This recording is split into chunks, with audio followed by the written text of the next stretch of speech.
Hi అండి, అందరికీ నమస్కారం. ఈరోజు కార్తీక శుద్ధ చవితి అండి. ఈరోజు సంకటహర చతుర్దశి కూడా అండి. ఈ సంకటహర చతుర్దశిని ఎలా చేసుకోవాలో, ఎలాంటి నియమాలు పాటించాలో తెలుసుకుందామండి. అంతేకాదండి, ఈరోజు కార్తీక పురాణంలో 19వ అధ్యాయం గురించి తెలుసుకుందామండి. ఎస్ఆర్ క్రియేషన్స్ ప్రేక్షకులకు నమస్కారం. కార్తీక మాసం బహుళ చవితి, సంకటహర చతుర్థి. ఆ రోజు ఉపవాసం ఉండి విఘ్నేశ్వరునికి గరిక సమర్పించి నువ్వులు, బెల్లంతో చేసిన నువ్వుల ఉండలు విఘ్నేశ్వరుడికి ప్రసాదంగా సమర్పిస్తారు. నైవేద్యంగా సమర్పించి అది ప్రసాదంగా స్వీకరిస్తారు. పగలంతా ఉపవాసం ఉండి సాయంత్రం వరకు ఉపవాసం ఉండి మళ్ళీ తిరిగి సాయంత్రం స్నానం చేసి శుచిగా విఘ్నేశ్వరుడికి తిరిగి పూజ చేసి పునఃపూజ కావించి వీలుంటే చవితి చంద్రుడు కనపడేంత వరకు ఉపవాసం ఉండగలగడం మంచిది. ఒకవేళ ఉండలేకపోయినా ఏం పర్వాలేదు, చక్కగా సాయంత్రం మళ్ళీ శుచిగా వండిన పదార్థాలు ఏవైనా స్వీకరించవచ్చు. ఉపవాసం ఉండలేని వారు మధ్యాహ్నం కూడా ఏమైనా తినచ్చు. శక్తికి మించి చేయకూడదు, ఏది కూడా అతిగా ఏది చేయకుండా మితంగా శక్తిని అనుసరించి, దేహాన్ని అనుసరించి, పరిస్థితులను అనుసరించి ఏదైనా భక్తితో చేయడం ముఖ్యం. ప్రతి నెల వచ్చేదే సంకటహర చతుర్థి. కార్తీక మాసం మరింత ఫలితాన్ని ఇస్తుంది. మరి కార్తీక పురాణంలో 19వ అధ్యాయాన్ని తెలుసుకుందాం. కార్తీక పురాణము 19వ అధ్యాయం. జ్ఞాన సిద్ధకృత హరిస్తవము. జ్ఞానసిద్ధుడు ఇట్లు స్తుతి చేశాను. వేదవేత్తలు మిమ్ము వేదవేద్యునిగాను, వేదాంతములందు ప్రతిపాదింపబడిన వానినిగాను, గుహ్యమైన వానిగాను, నిశ్చలునిగాను, అద్వితీయమునిగాను తెలుసుకొనుచున్నారు. చంద్ర సూర్య శివ బ్రహ్మాదుల చేతను రాజుల చేతను స్తుతించబడు రమ్యములైన మీ పాదపద్మములకు నమస్కరించుచున్నాము. వాక్యములతో చెప్పశక్యము కానివాడవు, శివునిచే పూజింపబడిన పాదపద్మములు గలవాడవు, సంసార భయమును తీసివేయి సమర్థుడవు, జన్మ సంసార సముద్రమందున్న శివాదుల చేత నిత్యము కొనియాడబడువాడవు, చరాచర ప్రాణులచే స్తుతింపబడిన వాడవు. పంచమహాభూతములు చరాచర రూపములైన అన్నభూతములు నీ విభూతి విస్తారమే. శంకరునిచే సేవించబడిన పాదాలు కలవాడా, మీరు పరము కంటే పరుడవు, నీవే ఈశ్వరుడవు. ఈ చరాచర రూపమైన ప్రపంచమంతయును దానికి కారణమైన మాయతో కూడా నీ యందు తోచుచున్నది. త్రాడునందు పాము భ్రాంతి వలె, పూలమాల భ్రాంతి వలె తోచుచున్నది అనగా లేదని భావం. ఓ కృష్ణ, నీవు ఆది మధ్యాంతములయందు ప్రపంచమంద అంతటను ఉన్నావు. భక్ష్య భోజ్య చోష్య రూప చతుర్విధాన రూపుడవు నీవే.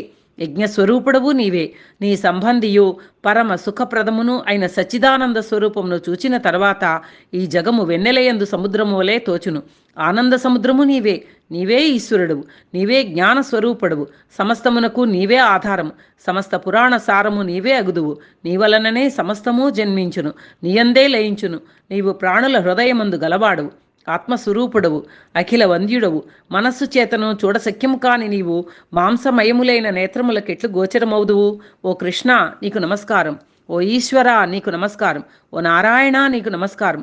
నన్ను ధన్యుని చేయుము, మీ దర్శన ఫలము విఫలము చేయకుము. ఓ పరమపురుష, నీకు మాటిమాటికి నమస్కారం. ఓ దేవేశ, నన్ను నిరంతరము పాలించుము, నీకు నమస్కారము. సమస్త లోకములయందు పూజించదగిన నీకు నేను మృక్కెదను. ఇందువలన నా జన్మ ఫలమగుగాక. నీకేమీ కొరత పడదు గదా, నీ జ్ఞానానికి లోపముండదు గదా. నీవు దాతవు, కృపాసముద్రుడవు. నేను సంసార సముద్రమగ్నుడనై దుఃఖించుచున్నాను. కాబట్టి సంసార సముద్రమునందు పడి ఉన్న నన్ను రక్షించుము. శుద్ధ చరిత ముకుంద, దుఃఖితుడనగు నన్ను రక్షింపుము. త్రిలోకనాథ నమస్కారము. త్రిలోకవాసి నమస్కారం. అనంత ఆదికారణ పరమాత్మ నమస్కారం. పరమాత్మ రూపుడవు, పరమహంస పతివి, పూర్ణాత్ముడవు, గుణాతీతుడవు, గురుడవు, కృపావంతుడవు. కృష్ణ, నీకు నమస్కారం. నిత్యానంద సుధాబ్ధి నివాసివి, స్వర్గ మోక్షద్రుడవు, భేదరహితుడవు, తేజోరూపుడవు, సాధు హృదయ పద్మ నివాసివి, ఆత్మరూపుడవు, దేవేశుడవు అయిన ఓ కృష్ణ, నీకు నమస్కారం. ప్రపంచమును పుట్టించి పోషించు సంహరించువాడా, నీకు నమస్కారం. వైకుంఠ నిలయ, వ్యాసాదుల చేత కొనియాడబడు పాదములు గల కృష్ణ, నీకు నమస్కారం. విద్వాంసులు నీకు నమస్కారాదులు చేసి నీ పాదభక్తి అను పడవ చేత సంసార సముద్రమును దాటి తేజోమయమైన నీ రూపమును పొందుదురు. అనేక బోధల చేతను, తర్కవాక్యముల చేతను, పురాణముల చేతను, శాస్త్రముల చేతను, నీతుల చేతను, మనుష్యులు నిన్ను చూడలేరు. నీ పాద భక్తి అను కాటుకను ధరించి నీ రూపమును చూచి దానినే ఆత్మగా భావించి తరింతురు. గజేంద్ర, ధ్రువ, ప్రహ్లాద, మార్కండేయ, విభీషణ, ఉద్ధవ ముఖ్య భక్తులను కాపాడిన ఓ శ్రీహరి నీకు నమస్కారం. నీ నామమును కీర్తించినంతలో సమస్త పాతకములు నశించును. ఆశ్చర్యము, ఒక్కమారు నీ నామ సంకీర్తన చేయువాడు నీ పదసన్నిధికి చేరును. కేశవ, నారాయణ, గోవింద, విష్ణు, జిష్ణు, మధుసూదన, దేవ, మహేశ, మహాత్మ, త్రివిక్రమ, నిత్యరూప, వామన, శ్రీధర, ఋషికేశ, పద్మనాభ, దామోదర, సంకర్షణ నీకు వందనములు. ఓ కృపానిధి, మమ్ములను రక్షింపుము. ఇట్లు స్తుతి చేయుచున్న జ్ఞానసిద్ధునితో భగవంతుడు చిరునవ్వుతో ఇట్లా నేను, ఓ జ్ఞానసిద్ధ, నీ స్తోత్రమునకు సంతోషించి తిని నా మనస్సు నీ స్తోత్రముతో ప్రసన్నమైనది. వరమిచ్చెదను, కోరుకొనుము అని విష్ణువు పలికెను. జ్ఞానసిద్ధుడు ఇట్లా అడిగాను, గోవిందా, నా యందు దయయున్న ఎడల నీ స్థానమును ఇమ్ము. ఇంతకంటే వేరే ఏ ఇతర వరము కోరను. భగవంతుడు ఇట్లు చెప్పాను, ఓ జ్ఞానసిద్ధ, నీవు కోరినట్లు అగును. కానీ ఇంకొక మాట చెప్పెదను వినుము.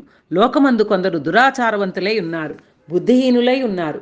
వారి పాపములు నశించి వారికి ముక్తి కలిగడి ఉపాయం చెప్పెదను వినుము. ఓ మునీంద్రులారా, మీరందరూ వినుడు. నేను చెప్పడి మాట ప్రాణులకు సుఖదాయకము. నేను ఆషాఢ శుక్ల దశమి నాడు లక్ష్మితో కూడా సముద్రమందు నిద్రించెదను. తిరిగి కార్తీక శుక్ల ద్వాదశి నాడు మేల్కొనెదను. కాబట్టి నాకు నిద్రాసుఖమిచ్చడి మాస చతుష్టయమందు శక్తి వంచన చేయక వ్రతాదులు ఆచరించు వారికి పాపములు నశించును, నా సన్నిధి కలుగును. నాకు నిద్రాసుఖప్రదమైన ఈ మాస చతుష్టయమందు వ్రతం ఆచరించని వాడు నరకమందు పడును.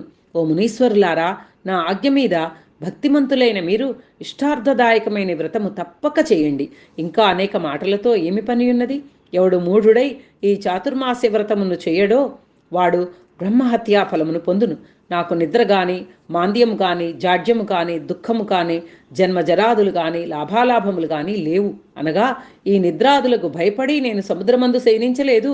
నా భక్తి గలవారెవరో, భక్తి లేని వారెవరో పరీక్షించి చూతమని నిద్రయను వంక పెట్టుకొని శయనించెదను.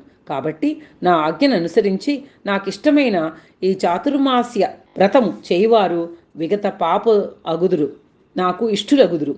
నీ చేయబడిన ఈ స్తోత్రము నిత్యము త్రికాలమందు పఠించు వారికి నా భక్తి స్థిరమై అంతమందు నా లోకమును చేరి సుఖింతురు. హరి ఇట్లు చెప్పి లక్ష్మితో కూడా ఆషాఢ శుద్ధ దశమి నాడు పాలసముద్రమందు నిద్రించుట కొరకు వెళ్ళి ఆదిశేషుని తల్పమందు శయనించెను.